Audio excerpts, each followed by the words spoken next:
Much. Well, how often do you check your skin for unusual moles? And would you know really what to look for when it comes to skin cancer?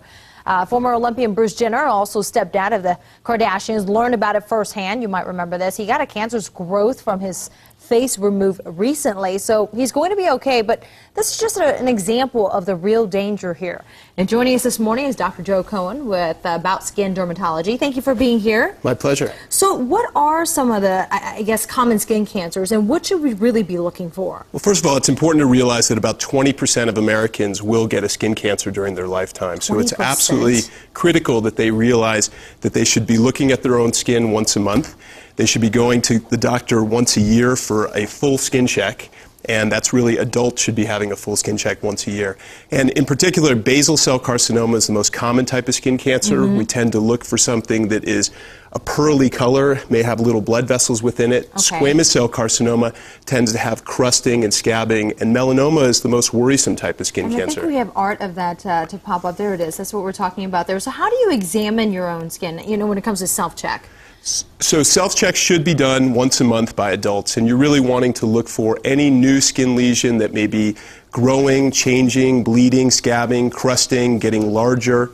Those types of things are concerning. So with moles in particular, things that have pigment, something that develops asymmetry can be a sign that this has actually changed and become a concerning or even a skin cancer type of skin lesion. I think the bottom line is to know your body, obviously, and Mohs surgery is one of the most advanced treatments out there when it comes to skin cancer, right? Yes, Mohs surgery was pioneered by a physician who was also an engineer, and he really came up with a technique to examine the entire margin.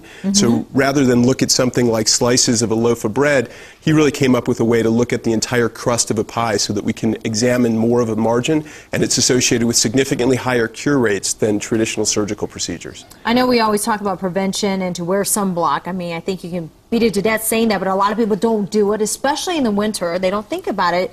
Is SPF maybe like 15 enough for this time of year? The short answer is SPF is enough. SPF 15 is enough, but it's going to get a lot easier because what's really critically important is that people realize that not only do you need to reapply the right sunscreen, you need to apply it in adequate amounts, and every 2 hours reapply it. If you're in the water and toweling off, it should be more frequent than that. So look for things that contain UVA coverage as well, things like zinc and titanium and avobenzone, and many of those formulations have gotten a lot more cosmetically elegant. You can actually rub it in. Yeah, you just have to get used to it. You brought some samples real quick, but I mean, keep a little bottle. It's like lotion. Once you wash your hand, just remember to put it on, right? Yeah, people have to realize that it takes about a half a teaspoon to cover the face with sunscreen. If you want to cover the whole body and you're at the beach, it's about a shot glass size full. Okay, just keep those things handy. All right, thank you so much. We appreciate it, Dr. Cohen. Always good to see you.